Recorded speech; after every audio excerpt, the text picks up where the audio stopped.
This is episode 20 of the Nothing Human podcast. Good and evil, righteousness and wickedness. I am a human being. Nothing human can be alien to me.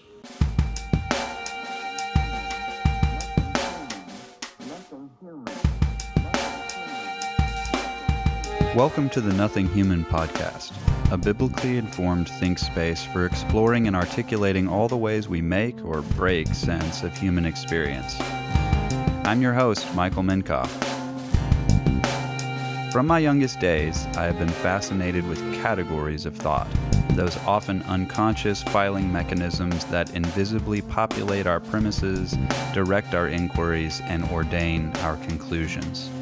Join me as we investigate and interrogate our assumptions in an effort to articulate a more cohesive understanding of human information within the superstructure of God's truth.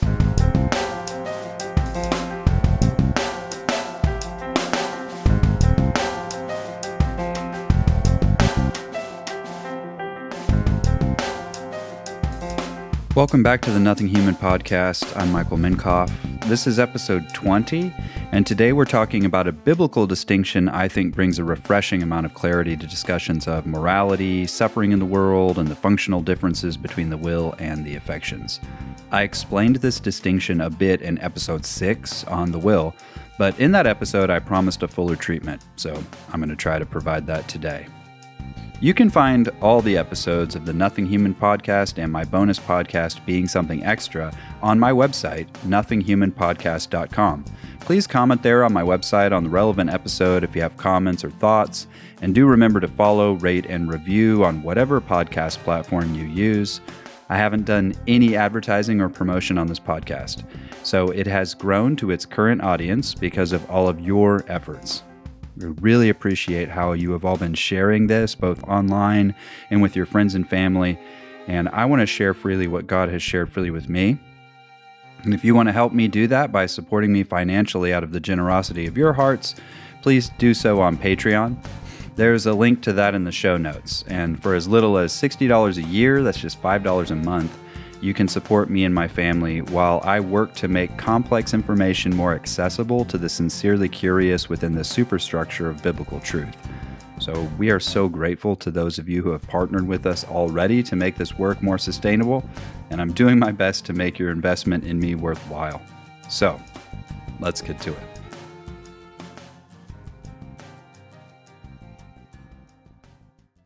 I'm recording this episode on Good Friday, and this just happens to be a perfect time to reflect on all of these things. Because have you ever thought, this day really isn't good? It's the day of the crucifixion of the Son of God, the only perfectly innocent man. And whatever you may say about crucifixion, good isn't usually a term you would apply to it. So why do we call this day good then? Like, what do we even mean by good here? Well, there's a problem because we use the word good in two very different ways in English. I can talk about a good person, and I mean good in a moral sense, like this person does morally good and generally honorable or approvable things. This person is not reprehensible, generally speaking. He's a good person. He's a good dude, he's good people. But I could also talk about a good meal, and that obviously doesn't mean the same thing. I mean the meal was delicious, it was satisfying. I certainly don't mean the meal will stand before God in judgment and find eternal rest in paradise or something like that. So the word good has both a will-oriented or volitional and an affectional sense. In the sense of the will, good can mean right or righteous. In the sense of the affections, good means, good, as in pleasing and blessed and life-giving or life-promoting. So we call this Friday good because on this day, Jesus offered his life for the ransom of sinners. The cross is at the center of the gospel, which is the good news. And why is it good news? Because in place of the death our sins deserve, God has offered us life in Jesus. And that's the greatest good you can hope for. But that life came at a cost, and God himself was willing to pay that cost on the cross. That's why we call it Good Friday. But Honestly, we could also just as easily call this Evil Friday, because though the life Jesus offered for himself and of himself for our sake is the greatest good humanity has ever been given for all of history, it's also true that the crucifixion of the Son of God is the greatest single evil act ever committed. So it actually swallows up and completely miniaturizes every other calamity combined. That's crazy to think about, but the death of Jesus is such a profound evil that all the other evils in all of human history combined, all the deaths, all the suffering, all the calamities combined, don't even compare to it. But we have an even greater problem in English with the word evil than we do with the word good. So let's hesitate here because most English speakers can't even hear the word evil without thinking in moral terms. You think evil, and automatically you think of particularly wicked people, Hitler or Satan, pure evil, that sort of thing. But, and I hesitate to do this because a lot of people just get confused about this, but I'm going to say that evil, in the strictest sense, is an affectional and not a moral term. In other words, we should distinguish between moral and physical evil in the same way we had to distinguish moral and physical good. And perhaps you think that's not that big of a deal, and I'm just over here splitting hairs and being tedious. And I will say, if I were tedious as a king, I could find it in my heart to bestow all my tediousness on your worship. That's just a little Dogberry for you Shakespeare fans. But seriously, this is not splitting hairs. I think it's really important to recover these terms from their abuses. In 2016, so I've been thinking about these things for a while, I wrote an article explaining how this distinction is at the heart of the so-called problem of evil. Because the problem of evil is only a problem at all if evil is a moral category. But if it's not a moral category, or there are other non-moral categories of evil, then the problem of evil kind of disappears. See, think about it this way. If evil is affectional, not moral, meaning evil is just anything that tends away from life toward death, then nearly everyone would agree that evil is not only sometimes permissible, but even totally unavoidable. Take, for instance, if you get sick with a bacterial infection. Now, you must choose. Let them kill you, a single organism, or you kill them, millions of organisms. One way or the other, you have either chosen or permitted evil. You really can't escape this. But I don't think most of us have any problem killing millions of bacteria. Most of us also approve of killing animals for food, and we all make choices every day that lead to displeasure, at least, if not inconvenience and harm to others. And often we have to make those choices quite directly. They're inescapable. So why do you have more right to life than a bacteria? In affectional terms, you really can't justify it, actually. You can only justify the killing of others or the not killing on moral terms. For instance, you might say you can kill or you're permitted to kill in self-defense, and this would also perhaps cover killings in a just war, but then again, you're distinguishing between just and unjust war. The killing that happens in a just war is apparently permissible. The killing in an unjust war is not permissible, but they're both killings. They're both evils. And consider how difficult some of these moral choices actually can become. If it's strictly on affectional terms, it's very hard to make these distinctions. For instance, let's say a deranged and drug-addled man breaks into your apartment and just starts attacking your son. What can you do? Because you either have to do harm to the drug addict, even if it's just calling the police, who will certainly do him some form of harm, or you will have to allow him to do harm to your son. Now, if you choose to protect your son through the exercise or summoning of some kind of harm or evil, would that make you a bad person? Well, let's say you choose instead to avoid doing harm to the addict, but your son dies or is badly hurt or traumatized because of your compassion. Would that make you a bad person? Really, this is the same situation as the problem of evil. It's just a smaller little version of it. But people want to say God is not right because he permits or even causes suffering. But really, what choice does he have?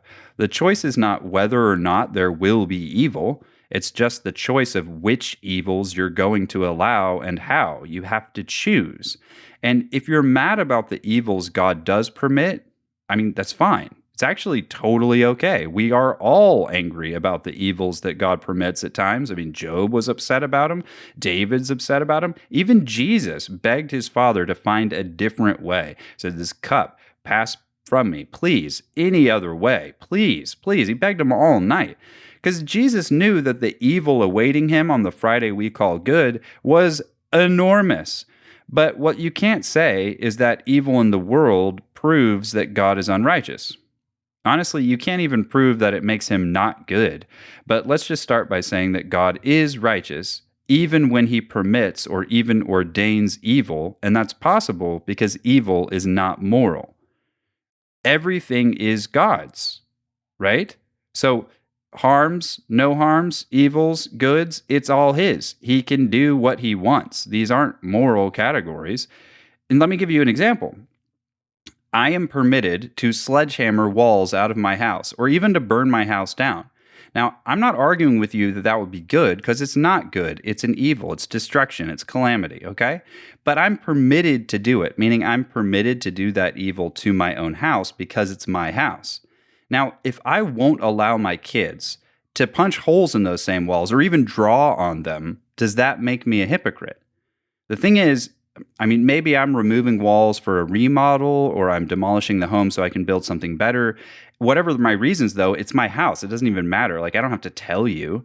And in the same way, God can do what he wants to do with what is his. So the real contention, and this is it, this is the real contention of the problem of evil. It's not that God allows suffering or whatever. It's that we want to tell him who should suffer and who shouldn't. We don't like the choices God is making. And so we want to determine for ourselves good and evil. Now, that's a totally different challenge. I mean, it's still a challenge. You would still have to overcome that with a person who's dealing with the problem of evil, but it's a totally, completely different challenge than, quote, "a good and all-powerful God cannot exist in a world where evil exists." Because actually, in a world where evil already exists and won't cease to exist even if God doesn't, a good and all-powerful God would have no choice but to distribute evil in the way he sees best. I mean, there's no way around it. Evil's already there. It has to be distributed. You got to distribute it. You got to make choices. So if it's all his, so he's allowed to do what he wants. He has that right. And more importantly, this is kind of really important actually. Why do we think that we could do better or produce or protect more good? Like than God? I mean, we don't even know enough to know what's best, even in the short term, much less in the ultimate long term final sense of history type. So, anyway, that's one way this distinction helps us to frame our thinking more clearly in what I would say are very practical terms. I mean, that's not just technical splitting of hairs. That's really getting at the heart of the issue of the problem of evil by making that distinction and really pressing it with people who want to conflate these terms and somehow say that if God allows evil, he must therefore be evil.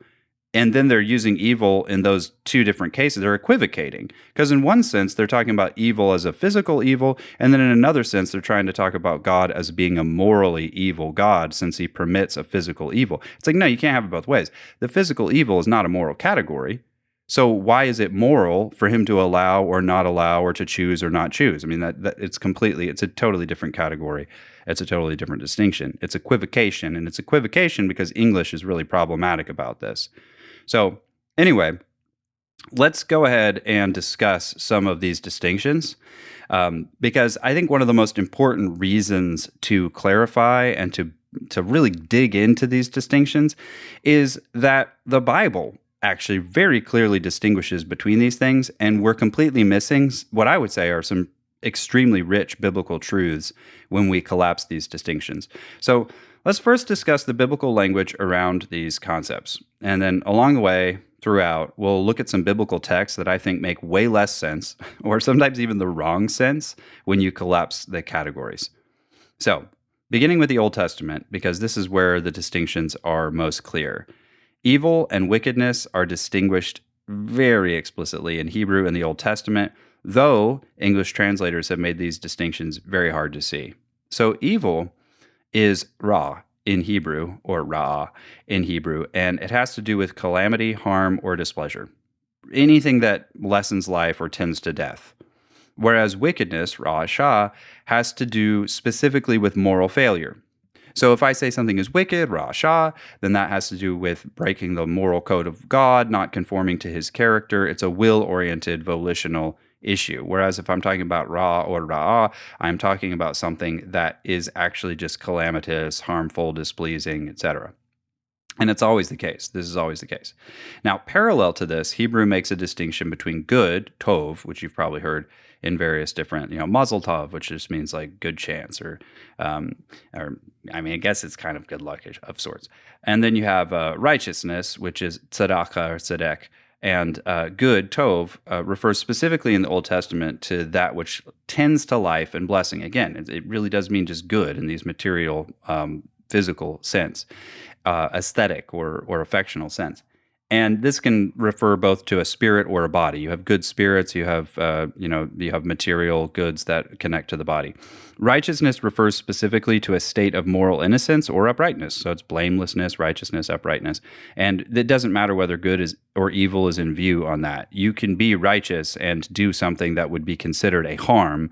You can also be unrighteous and do something that would be considered a good. Good and evil and righteousness and wickedness are distinguished from one another in these terms. Now, it may seem really weird. In fact, I'm sure it does seem really weird for all of you to think that there could be a righteous evil or a wicked good. But when you think about it, this is actually an impossible conclusion to avoid. So you may be permitted, for instance, to take antibiotics, like we said, and kill millions of living organisms in your body. That's not necessarily unrighteous because you're preserving your life, and that may be permitted, but you're still killing millions of living organisms, and that is a harm, and the scriptures would call it a ra, an evil. Conversely, no matter how good and pleasurable sex might be, and believe me, I believe it to be a very great good, there are times when sex, though it remains good and even literally life-producing, I mean, we're producing children from this, is not righteous. There are times when sex, as good as it may be, is not righteous. Adultery, therefore, is a wicked good. Discipline, even though it's painful, is a righteous evil. So in terms of the three powers, righteousness and wickedness directly concern the will, and good and evil concern the affections. They overlap and interact for sure, but we really do need to be careful to distinguish them. Now, English has confounded, I would say just completely collapsed these distinctions, and modern English translators give readers very little insight into these distinctions in the Old Testament. The King James Version, and I'm not a King James onlyist or whatever, so don't at me, bro, but the King James Version does a slightly better job on this issue, since it was common in the 17th century to use evil in more physical terms in Elizabethan English. So in that time, you might have talked about the, quote, evil of a plague or a famine or a mishap at sea. That's not a moral evil, obviously. You're saying that it is a calamity, something bad happened. But now we use the word evil in an almost exclusively moral sense. Like I said, when you're talking about like an evil person, pure evil or whatever, evil spirit, you generally speaking actually mean wicked when you're using that term. So let me give you a biblical example of this shift in English. So I'll show you two different translations. You have Lamentations 3, verses 37 through 38. Now, the New American Standard, which is a relatively recent translation, it's like 1995, translates this text like this: "Who is there who speaks, and it comes to pass, unless the Lord has commanded it? Is it not from the mouth of the Most High that both good and ill go forth?" Now, note that same passage in the King James Version, where it says, "Who is he that saith, and it cometh to pass, when the Lord commandeth it not? Out of the mouth of the Most High proceedeth not evil and good?" So notice there that evil is used in the King James Version because it is in Hebrew the word ra'ah, which again means evil. It's harm. But the problem is when you start saying ill there and calamity here and there, and then you use evil when you think it is morally charged, even if it isn't necessarily. The problem is even in the same text, sometimes God will use evil, the Bible will use evil in these various different ways. But why not just translate it the same way? Because it is the same word, and it almost certainly means at least somewhat of a similar thing, especially in that same context. And so I feel like the translators are doing a disservice because it's very hard to see these distinctions sometimes in the Hebrew. Well, if you don't read Hebrew, it's very hard to see it in the English when they've translated it in all these various different ways, and you're kind of missing that good and evil versus the wicked righteous distinction that's actually in a bunch of different texts. So I can understand. I'm not trying to bash on modern translators. I understand they probably feel squeamish saying that evil proceeds from the mouth of God, meaning that God ordains and even commands evil, but they're not protecting God from anything by doing this. Because if by evil you mean what the Bible clearly means by it, which is ill, calamity, destruction, or death, you actually can't escape the reality that God certainly does ordain those things if he is a sovereign and all powerful God. That is just the case. You can't escape that. So that doesn't make him unrighteous. And it doesn't even make him not good. That's important to understand as well. We can talk about this a little bit more, and I may, but the reality is that it's not good enough for God to just be right in this. He really does actually also need to be good in this. But he can't be good in any kind of a short-term sense in this. He himself is always good. I mean, God himself is good. But he does permit and even ordain evil. But as a good God, we must understand that he's ordaining and distributing goods and evils for a good purpose. Again, it's like with my house. We may not always know what that purpose is, but if I'm blowing a wall out of my house, it's probably not just for destruction or calamity. There's probably a purpose of like, I'm trying to open up this view, or, I'm burning down my house so I can build something more beautiful in its place. There's a purpose. Now, you may not know what it is. You may not even agree with my purpose, but the fact is that I'm distributing those goods and evils for something at least I think is good and not just right. It's permitted to me, but I also think it's good. In the same way, God is doing what he's doing for a good purpose. In his plan, he is actually designing ultimately to unify righteousness and good, and any short-term evils are not his long-term goal. He doesn't love evil. He's not pursuing evil. However, he must distribute goods and evils. It's not possible for him not to. I mean, that's actually the very nature of any law, any moral law at all, no matter the law, has to ordain and distribute evil and good. It's impossible not to. I mean, just think about it. When a judge decides against a murderer and in favor of a victim, he distributes evil and good according to the law. So he ordains evil to the murderer. That could be fines or imprisonment or even death. And he distributes good to the victim, which is freedom from punishment of any kind, remuneration, recompense maybe. I mean, you could even say vengeance, if that's a good, I mean, it's not really, but I mean, it's the satisfaction of the wrong that's been done as much as possible to the victim. Good to the victim, evil to the perpetrator. All laws require this. I mean, even property laws, who has a right to this particular property? Who then, if I have a right to the property, you do not have a right to that same property. We can't both have a right to the same property. One person gets the good. That good then is removed from the possession of all others. So that means that good is withheld from them. My wife is not your wife. Your wife is not my wife. Your husband is not someone else's husband. I mean, that's just the way it is. And that is a distribution of good that requires, to whatever extent, a withholding of good from some, which is a distribution of evil in the most minor and neutral sense. And it gets even worse than that, because all laws also have consequences that sometimes even result in the loss of what good you have, or the destruction of your property, or harm to you, or imprisonment to you, or whatever. So all laws require this. All laws actually are the distribution of goods and evils to whom and in what measure and for what purpose. Okay, and you just can't really get around that. Now, again, as judge of the universe, God has the ultimate right to distribute all goods and all evils as he sees fit. Again, you might not like it, but it is his right, and it's also his responsibility, because it has to be done. It can't not be done. We live in a world where evil already is, so it has to be distributed. It has to be dealt with. There have to be choices made about it.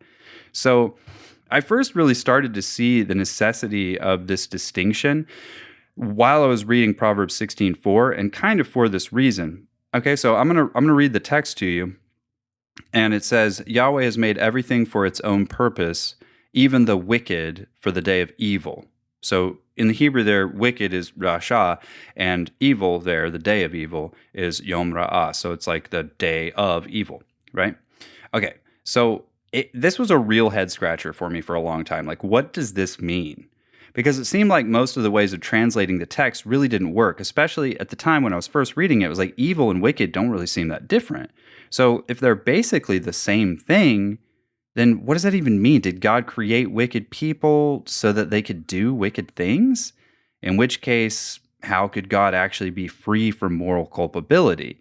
He made them in order to accomplish his wickedness? I mean, whose wickedness? Is it God's wickedness? I don't think so. I mean, God's not wicked. So, what became clear through the distinction, though, is that wicked men and even wicked angels accomplish evils that God ordains. So, the purpose of their existence is to accomplish those evils. They are wicked in that they are morally culpable, but God is ordaining and utilizing their desire for evil to accomplish his good will. So these momentary evils, and they're often accomplished by wicked agents who will be held accountable, are being used in God's hand to accomplish the reconciliation of all things to himself in goodness, righteousness, and truth. So he's free from moral culpability because evil in itself isn't moral. So if God distributes or does evil through a wicked agent, the wickedness is the agent's. The evil, though, God ordains. That's actually really comforting. You can see this all over the scriptures, by the way, when he talks about Assyria as the rod of his wrath.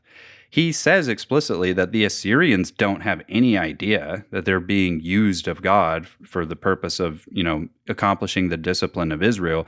They just like rape and pillage and destruction, and so that's what they're about doing. And he says he's going to judge them for their wickedness in that they love evil and have exalted themselves in pride over his people Israel. And you're looking at that and you're like, okay, so Assyria is doing the thing that you want them to do, which is the discipline of Israel, which requires evil. But they're doing that evil with a lust for the evil and a lust for sin and a total wicked spirit and rebellion against God and hatred for other people. And that is wicked. But the acts of evil they're accomplishing, you have ordained for your purposes. That actually is great. It helps, okay? There's a distinction there that is a helpful distinction for me. I hope it's helpful for you as well. And throughout the Old Testament, these distinctions between evil, wickedness, and good righteousness are upheld very carefully. You don't always see it in English, but in Hebrew, it's really clear. In fact, there's no place I have found in the entire Old Testament where this distinction I'm talking about does not hold. Like Ra, evil, always refers centrally to that which displeases or tends away from life and toward death. And Rasha, wickedness, could always refer centrally to that which violates God's moral law. Again, basically no exceptions. I've never found one. And similarly, Tov could always refer to that which tends toward life, blessing, and pleasure. And tzedakah or tzedek, righteousness, could always refer to that which conforms to the moral character of God. The Hebrew uses these terms in a nearly exact and extremely consistent way. I mean, seriously, I have been boggled by how clear and consistent this usage is. And it's a little annoying to me that translators oftentimes will hide this by translating words that are evil as wicked sometimes, and other times words that are wicked as evil, depending on, like, I don't know, their whim or what force they're trying to get at. But it's actually really annoying to me. I almost always have to look at the Hebrew text and be like, oh, okay, there it is. That's clear. Why are why are they doing this to us? Anyway, I'm not upset with them. I know they're trying to clarify things, and they think there's a semantic range here that may not be there and all these other kinds of things. But honestly, this holds. It's just a distinction that's not regularly understood because the category in English has been collapsed. So God bless the translators. They're doing the best they can. And I recommend that you just look at an interlinear copy of the Bible or go online or whatever else you might have. If you don't read Hebrew, you can still see. And when you see Ra or Ra'ah, that generally speaking is affectional. I mean, pretty much consistently. And if you see Rasha, it's generally speaking referring to wickedness. So it's moral. It has to do with the will, not with the affections.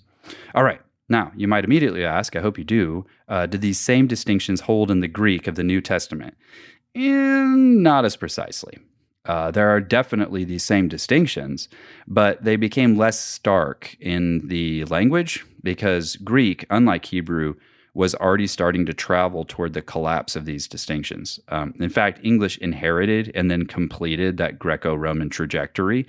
And at the same time, however, the basic distinction is still there. And even the shift toward an overlap, I think, has a specific redemptive historical purpose that I'm going to talk about in a little bit. But first, let's talk about the Greek itself, which has more words. The Greek language just has way more words than Hebrew. And so, therefore, it has more synonyms and there's more overlap between those usages sometimes. Hebrew, you've got fewer words, so each of the words has to have a much wider semantic range and do a lot more work, a lot more heavy lifting. One of the reasons why I take a difference in Hebrew words more seriously than I would take a difference in Greek words, because again, when you have fewer words, each of those different words are doing a bunch of work, and you shouldn't just translate two different Hebrew words in the exact same way. They almost certainly mean slightly different things. Anyway, so Greek does distinguish, however, between moral and material good. But it's really similar to English in that it will use the word good, agathos, in the Greek, to refer sometimes to moral and sometimes to material good. So it'll use that same word, agathos, and sometimes it seems like, I think you're talking about moral good here. You're talking about like good people, as opposed to material good. At other times, it'll be really clear that it's talking about material or aesthetic good. And so most uses of the word agathos, translated good, they do refer specifically to physical good, that which tends to life and blessing. But occasionally, like I said, you see it refer to a moral good. So it's not quite as clear. It's more like English. Greek has a more specific word, though, kalos, to refer to aesthetic good. And this word is often translated beautiful or fitting, in keeping with this more specifically affectional meaning. However, Greek, like English, does have a specific word for righteousness, dikaos, which always refers to moral righteousness or justice. And on the negative side of things, Greek has a word that nearly always refers to physical evil, kakos. And again, it's less about causing harm and more about being broken or deficient or displeasing. So again, that has a little bit more of an aesthetic than a moral sense, but it's often opposed to kalos, beautiful. So you can imagine that kakos can sometimes mean like ugly, whereas kalos oftentimes means beautiful. So it does regularly get translated as ugly. And you have English words that use the word kakos, like cacophony. If you've ever heard the English word cacophony, it means basically ugly or displeasing sound. It's like evil sound, I guess, but it's ugly or displeasing is really what it means. It's like a chaotic or unpleasing set of sounds. Greek has another term, poneros, usually translated evil in your Bible, which mostly refers to a morally charged harm. So this is almost always harm, like evil in some way, but it's morally charged. It's almost never amoral, like you would imagine kakos. I mean, some things are displeasing simply because they're broken or whatever, but you're not going to say, that is a wicked pot because the handle's broken on it. You're just going to say it's a bad pot. It's broken. It doesn't work like it should. So you would use the word kakos for that. If you're using the word paneros, you almost always mean something morally charged. Like that is an evil in the way that we use the word evil more, right? So you can see how that kind of translated over into our English usage. And wicked could also use, you could also use wicked. It would work much of the time to translate paneros. Now, Greek also has the word adikos, which just means unrighteous or unjust. It, like with the word atheist, which just means no theism, like so non-theist, I don't believe in God. Adikos is just the opposite of dikaios, which was righteous. So it's like literally not righteous or unrighteous or unjust. So paneros usually means harmfully wicked, and kakos usually means physical evil, whereas dikaios almost always means righteous, agathos usually means physical good, and kalos nearly always means physical good. Okay? So that's probably a little confusing, especially if you don't know Greek, and I'm sorry. I want to go through those things quickly and just let you know there are a lot more overlaps in the Greek than there are in the Hebrew. And but the New Testament is not using these terms willy-nilly. I mean, there is still a pattern of usage and very clear contextual clues as to what they mean when they're using these various words. And the concepts are still there. The distinctions I'm talking about are still there, even though they're more deeply connected in the New Testament than in the Old Testament. But honestly, the Old Testament also regularly speaks to this connection. I'll give you an example. There's a pretty often repeated phrase in the Old Testament, quote, evil in the eyes of God. So there's the word ra. So you'd expect, okay, that's affectional. That's not necessarily moral, But it's talking about sin usually, like when King David sinned, and the Bible says what he did was evil in the eyes of God. Now, you might be wanting to read that as wicked in the eyes of God, but that's not actually what it means. If evil is affectional there, and I do believe it is, it refers specifically to actions that are displeasing to God, meaning that God has suffered a deprivation of pleasure or good in some sense because of David's actions or this person's actions. And we know that if something is evil to God, it also probably is a contradiction to his moral law. Like he wouldn't be displeased with it and it also be righteous. Like he's not going to be displeased with a righteous thing. So if it's displeasing to him, it probably is also unrighteous. Okay, so those probably mean basically the same thing. But by framing it in terms of the affections, the biblical authors are pointing out that because of God's love for us and desire for relationship with us, our sin doesn't just impersonally or objectively break some sort of transcendent moral code. Our sin is actually personally painful to God. And this paints sin in a very different light than just as a legal infraction.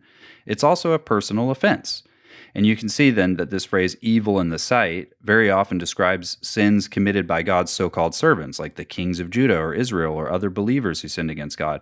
So the Bible frames those sins particularly as hurtful to God because they, of course, violate his moral law, and they could be said to be wicked in his eyes as well, but because they're done by friends, it's not just wicked, it hurts. It's betrayal. Does that make sense?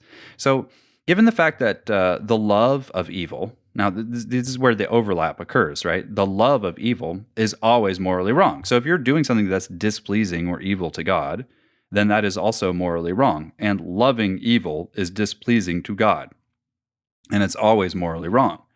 So that would mean that a person that could be characterized as an evil person or an evil spirit would certainly also be wicked as well, because to love evil is actually wicked. Again, it's contrary to the character of God. God takes no pleasure in the death, even of the wicked, and desires in an affectional, if not a volitional sense, that none should perish. This is why, quote, the way of evil is roundly condemned, especially in the book of Proverbs, and you can see it in the Psalms as well. Here's an example from Proverbs. Proverbs 8:13 says, the fear of Yahweh is to hate evil. Again, hate evil. Pride and arrogance and the evil way and the perverted mouth I hate. Again, it's important to point out that the evil we're called to hate here is actually the affectional evil. Now, again, we're supposed to hate wickedness as well, but I'm saying there's a point being made in these texts that's sort of missed if you think the fear of Yahweh is to hate wickedness. That's not what he's saying here. He's actually saying that the fear of Yahweh is to hate evil, meaning to avoid and despise suffering, harm, pain, grief, and death, especially concerning other people. We should not only pray for and work toward the removal of all evil in the world, we should also do everything we can not to bring evil into the world. And again, I mean affectionally, meaning harm, suffering, pain. We should do everything we can to not do evil in the world.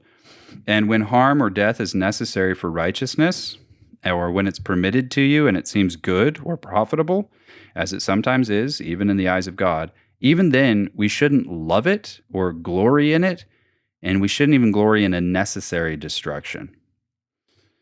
Now, we could also ask whether a materially evil person, one who is characterized by doing harm and taking life, is always the same as a wicked person. Does that basically mean the same thing? If I say you're an evil person, then you're definitely a wicked person. I would say most often that is the case. And I think it's actually more and more the case as we inch closer and closer to the new heavens and the new earth. Now, certainly, like, think about evil people, right? A person whose life is basically characterized or dedicated to harm. You might be like, I can't think of anybody. Well, there are. I mean, like, think about an executioner of old, like back in the day. I mean, his whole job was to kill people, or a soldier.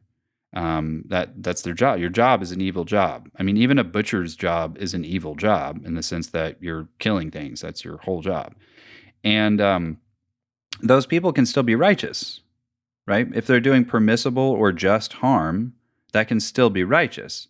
But eventually, you would say righteousness would reign to such an extent in the world that executioners and soldiers and maybe even butchers won't need jobs.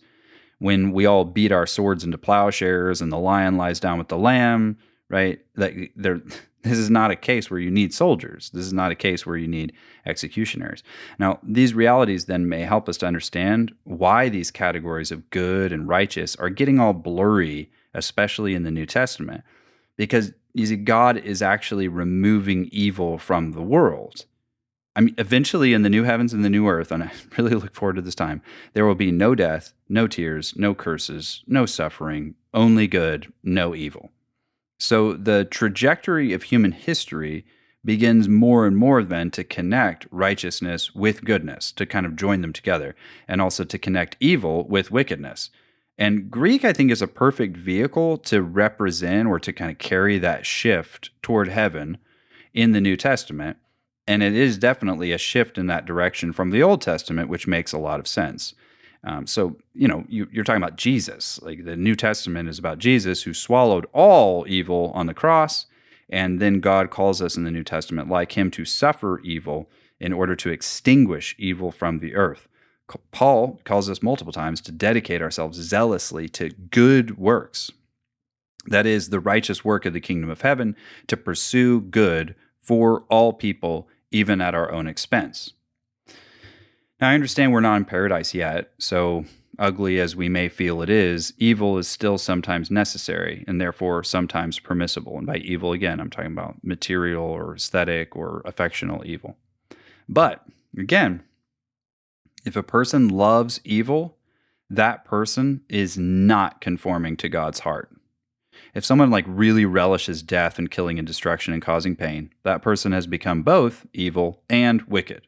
Could they possibly be like God in this? Nope, not possible. To love evil is to be wicked always. I mean, think about Satan. Satan loves evil, right? He is therefore wicked. And that's why he's called the evil one. And there's a morally charged term there. And we'll talk a little bit more about that later. But think about the converse. Can you think about a good person? And again, in affectional terms, material terms, is there such a thing as a good person, a person who does good, whose life is characterized by a dedication to life and blessing? And you'd think a good person would usually be a righteous person. Well, it's at least the case maybe that a righteous person would be a good person. How about that? That a righteous person should be dedicated to the blessing and life of others, even at his or her own expense, right? Now, we can pause here for a second to say, though, that this does explain some of what is commonly called common grace. I think this distinction really helps us to understand this, because common grace is just the goodness of God's Spirit in a person who is dedicated to good. And someone can do that, be dedicated to good without any reference to moral righteousness or even morality at all, because good is not necessarily righteousness. So you've got philanthropists and other, really generous people, and they're seemingly dedicated to good. They might genuinely be dedicated to good, meaning to the benefit, life, blessing, material well-being of other people. And they might do that good for unrighteous, selfish, or corrupt reasons. They may not even know that they're being unrighteous or selfish or corrupt. But they're good. The good they're doing, it's still good. And God loves it over their evil for sure. He's definitely not saying, hey, you should stop doing that good and you should do evil instead. God loves good. God hates evil. So even if it's not righteous, it's still, there's an approving attitude of God toward those things. And they might not be righteous for it, but at least they are good. And I'll also say this, the Bible is clear that righteous people should be the greatest source of blessing and good in this whole earth. So it's kind of problematic that most Christians are not known as good people. Maybe righteous people, but not good people. And that's a shame, and it's a disgrace, and it's actually a blasphemy against the good name of God that we bear. And it's also, just to let you know, unrighteous. Because notice that the New Testament emphasis on, quote, good works is commonly considered an emphasis on righteous works, but that's not what it actually means. It's really important to understand this. When the New Testament is talking about good works or works of good, it's not just saying these are works of moral uprightness. It's actually saying these are works of material, bodily, aesthetic, affectional good. And this is made pretty clear. I'm going to make a case for this, but it's made actually pretty clear, and it should shift somewhat your attitude concerning good works. So let's look at 1 Timothy 5, verses 9 through 10. It says, a widow is to be put on the list, and this is Paul's instructions to Timothy for whether or not widows should be put on the list for charity, for welfare list or whatnot for the church. So a widow is to be put on the list only if she is not less than 60 years old, having been the wife of one man, having a reputation for good works. And if she has brought up children, if she has shown hospitality to strangers, if she has washed the saints' feet, if she has assisted those in distress, and if she has devoted herself to every good work. So right there, he actually defines what he means by good works here pretty clearly. Now notice, she has a reputation for good works in that she has brought up children, again, the production of life and the care of children. She's shown hospitality to strangers. Again, that's just doing good to others, like materially, like giving them a place to stay or giving them food or whatever. She's washed the saints' feet. Again, this is like caring for other people's bodies, even in their vulnerabilities and in their weakness. And she's assisted people who are in distress, again, to be a blessing to those who are in trouble. All of those things are actually just works of goodness. Like they're not works of, they are righteous, but do you see what I'm saying? His emphasis is on the goodness of them, the fact that she's producing life into the world and contributing to the well-being and life of other people. That's what makes a work good. All right. Same thing happens in later in 1 Timothy chapter 6, verse 18, where he tells Timothy again, instruct them, meaning all the people in the church, to do good, to be rich in good works, to be generous and ready to share, storing up for themselves the treasure of a good foundation for the future, so that they may take hold of that which is life indeed. So, again, right there, the life and the sharing of life, generosity, sharing of real goods is obviously in view here. In fact, here in this case, the Greek actually uses the word kalos rather than agathos when it's talking about the good works that you're rich in. So we could translate the phrase, be rich in beautiful works, or be rich in works of beauty. And it's clearly framing these works specifically in terms of the beautiful and the good. Again, I'm not saying that good works are not moral. Jesus commands them. So clearly we have to do them. They are commanded, so they have a moral quality. But you haven't done them if you think, I've done what's just to this other person. I don't owe them anything. I fulfilled the law toward them. Because good works doesn't really mean morally good works first and foremost. Good works actually clearly refers to aesthetically, materially, affectionally good works that benefit the life of others. So in the New Testament, you simply are not righteous if you are not dedicated to the good life of others in love. Now, this is even in the Old Testament. Look, the law was love. Love your neighbor as yourself, meaning do good to others and bless them. Pursue the material, bodily life and blessing of others with at least as much zeal and persistence as you pursue your own. And I think as Christians in the United States, at least, we've really lost sight of this. When we think of good works, we think of them as works that make us good, like works that make us good people. And we've conflated those things. And so we're like, oh, they're righteous works. They're moral works. These are, we've just moralized them. And the Bible, it's not that they aren't moral, but what I'm saying is the work itself is not dedicated to a moral act. It's dedicated to a material act. This person you're showing goodness to, it doesn't say, showing hospitality to strangers. Truly, that is just taking in people. You don't know who they are. You know what they're about. You're feeding them and you're giving them a place to stay. You're giving them rest. You're giving them welcome. You're just caring for their earthly needs, their bodily needs. And this clearly locates good works in this aesthetic, material, affectional realm. And I actually think it's important for us to recognize how important that is, how deeply connected that is to the moral and righteous life.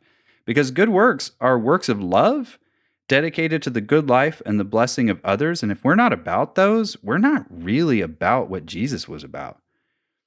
And this also helps, I think, it helps us to understand, too, why God calls Satan the, quote, evil one.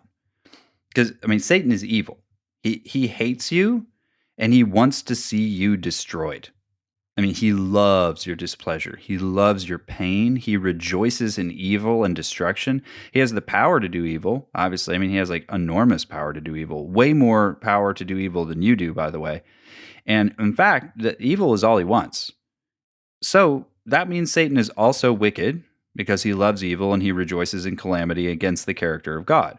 That's why, really interesting, paneros is like a perfect word in Greek to describe Satan, and it's used to describe Satan a lot. He is called the evil one, right? The paneros, the evil one. And it's morally charged. Porneros is. I mean, it's not like kakos. It's not a physical evil. Like this truly is like, this is wicked, and it's morally charged evil. But the distinction here is still important. So let me show you something that happens in the Lord's Prayer. So consider this last petition of the Lord's Prayer. We're all, I'm sure, really familiar with the Lord's Prayer. At some point, maybe I'll do a series of podcasts on it, though, because I think there's huge amounts of richness in the Lord's Prayer that we're missing. Some of it because we're not looking at the language carefully. It's been translated in the King James in such a way that it's kind of become standard. And you'll see that a lot of English translations, even modern ones, don't want to go too far away from the translation that people are already familiar with. And I understand that, and that's fine. I mean, it has become sort of a liturgy at this point, and I'm accepting that. At the same time, there's a lot of richness there that I think we sometimes lose. So let's look at this last petition of the Lord's Prayer. It says, "Lead us not into temptation, but deliver us from evil." And it's an okay translation of the Greek, but there are some features you probably don't see clearly in English. For one, the first phrase of this, "lead us not into temptation," is the only petition in the whole prayer that's not in the imperative, meaning it's not a command. It's the only petition that is subjunctive. And if you're not a grammar nerd, that means it's in a hypothetical state. So in the petition, what we're really saying is, let it not be so that I am led into temptation. Not commanding, do not lead me. All the other petitions are commands. But in this case, we're not commanding him, do not lead me into temptation. We're actually asking, I'd rather it not be. Like, let it not be that I'm led into temptation. And further, temptation is not even really the greatest of translations, because that word, perasmos, in the Greek, can mean either trial or temptation or test. So you see this all throughout the New Testament, that there are times when it's translated temptation, times when it's translated trial or test. And it's the same word in Greek. It could mean either. It could be translated either way. In this case, we're used to temptation, but it could be translated trial or test. And I think that would actually be a better translation, because we know from James that God does not ever tempt us. So it's kind of silly to pray to God and be like, hey, don't tempt me. And it's like, yeah, I don't. So I think we can assume that this probably should be translated trial or testing. And further, since paneros and not kakos is the Greek for evil here, we know we're dealing with a moral and not just a material evil. So we're not just saying, deliver me from harm or deliver me from calamity. We're actually talking about a moral wickedness here at the end that we're being delivered from. And so all of that is important, and I'm going to kind of put it together now. So the meaning of the petition is something like this, then. I don't want to be tested, God, because that would be very painful and very unpleasant. But if and when you do test and try me, God, please do not abandon me to either wickedness or the wicked one. In still other words, we might say, like, if you must ordain evil for me, God, in fiery trials of discipline and hardship, will you please purify me of the wickedness that's in me, and then redeem me from the schemes of the wicked who are around me? And I think the way we often pray the petition is we're actually commanding God to protect us from harm. And that is not at all what the petition means. Like, we're not praying, I don't want to hurt, like do not bring me into hurt. We're saying, I don't want to hurt. I'd rather not. Like, please let it be so. But if it's not so, and I need to be hurt, like I need to have evil in my life in order to be free from sin, we're basically saying, deliver and redeem me from sin. We're not saying deliver me and redeem me from pain. We're saying deliver and redeem me from sin, even if it causes me pain. Like, even if it requires pain in order to do that, redeem me.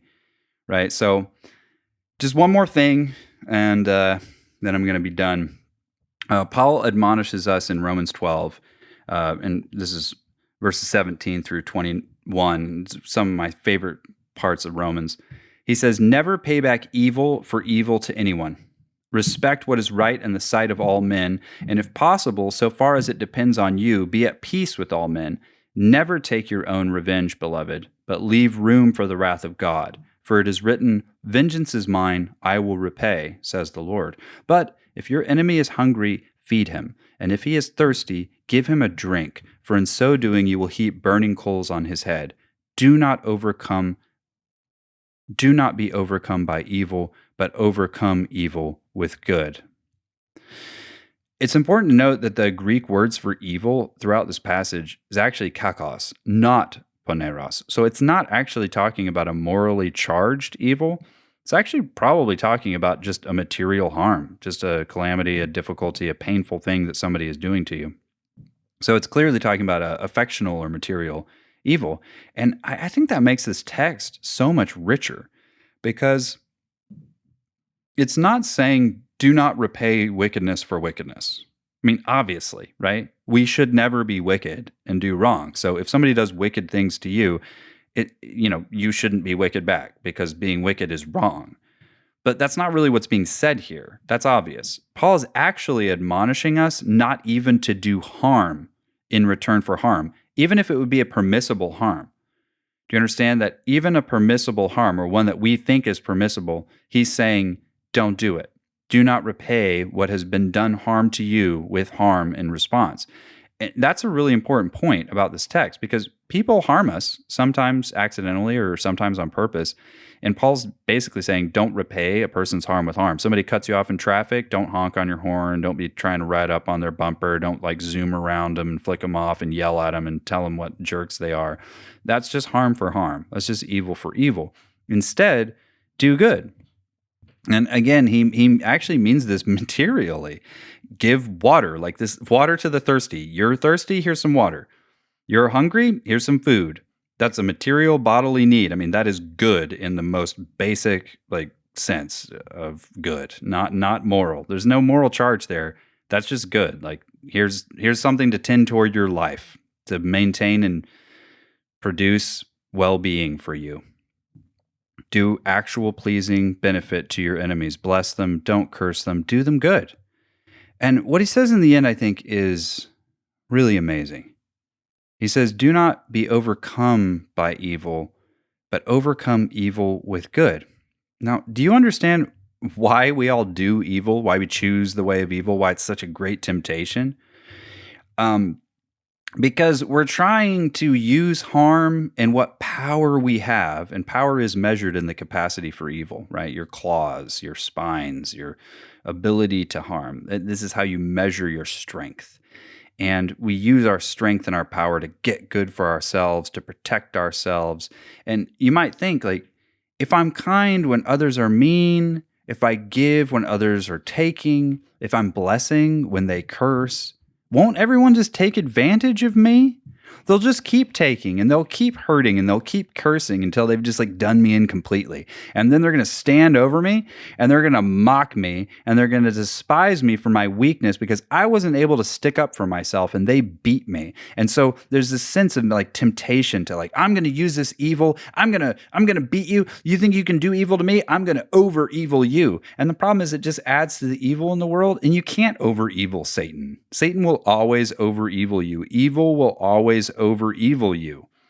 It's the ring of power or whatever. It's the purpose of evil is bent in that direction. The only person who is pure enough of heart to actually ordain evil without the stain of sin is God himself. We don't have the capacity to do it, which is why he says, hey, let God take care of vengeance.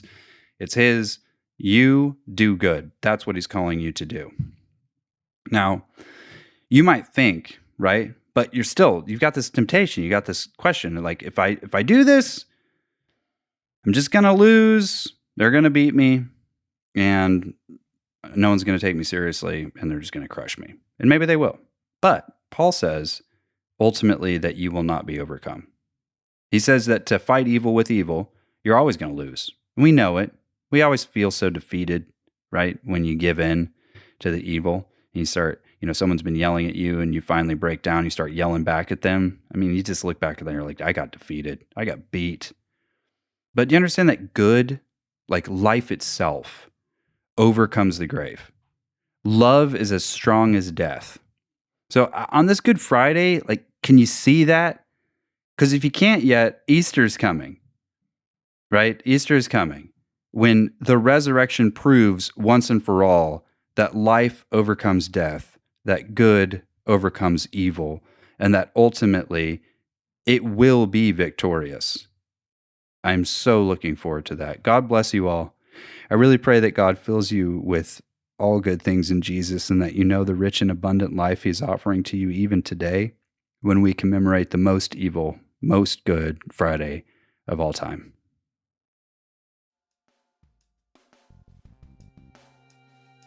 Thank you all for listening today. You can find all my other podcast episodes on my website, nothinghumanpodcast.com. If you have any questions or comments, please navigate to my website and find the appropriate episode and comment there. I really do my best to respond to every comment. I love to talk to people. I love to engage, and I love hearing feedback, positive, negative, ambivalent. Doesn't matter to me. I want to hear it. And I also do have a Patreon, as I've mentioned. There's a link in my show notes. It would be very helpful to me and my family if you would give as little as $5 a month to support my work. I'd like to be able to justify to my wife and kids the amount of time I'm spending doing this. And so if you can help me out, I'd really appreciate it. And thank you to everyone who already supports us. We really do. We're greatly, deeply thankful. Thank you for doing good for us. We're trying to do the best we can for you. So until next time. I am a human being. Nothing human can be alien to me.